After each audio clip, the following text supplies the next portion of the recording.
This is, without question, the worst aircraft the Soviets ever built. I'm just going to pause and let the Vatniks run to the comments and tell me how wrong I am, just so that I can make them feel stupid when I say I don't mean the MiG-21, I mean this specific airframe.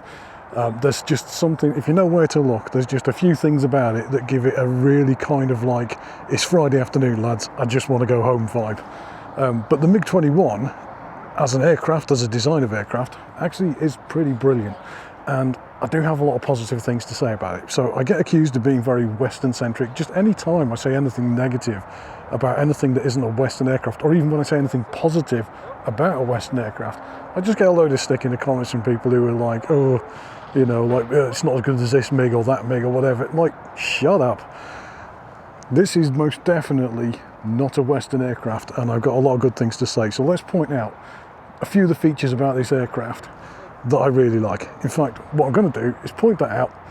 I'll point out one of them on TikTok, and the rest of it you're going to have to go and watch a YouTube video to see, because TikTok is not loving it when I do long form content anymore. It's only liking it when I do the short form stuff, so that's what we're going to do. But behind here is what's called a shock cone, which is like a little cone that comes out the front of here. And the point of that is that the tip is where the shockwave forms, the supersonic shockwave. And that means that that's then diverted around the air intake, because you don't want supersonic shockwave air blasting into the air intake. Either supersonic or subsonic, you just don't want the shockwave going in there.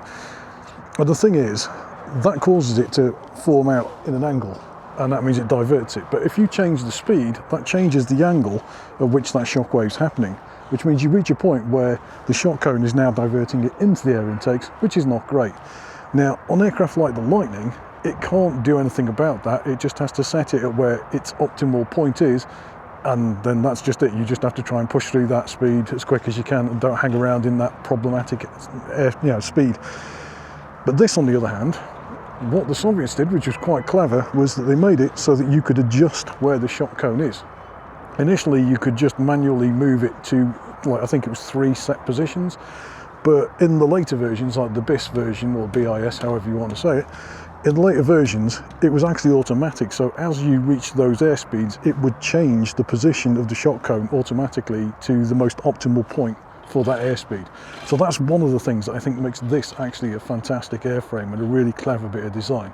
But for the rest, well, if you're watching this on YouTube longform or on DOVR, then you can carry on watching. I'll tell you about the rest. But if you're on Reels, then this is where we part ways. So I hope it was, you know, worth it for the little info you've got.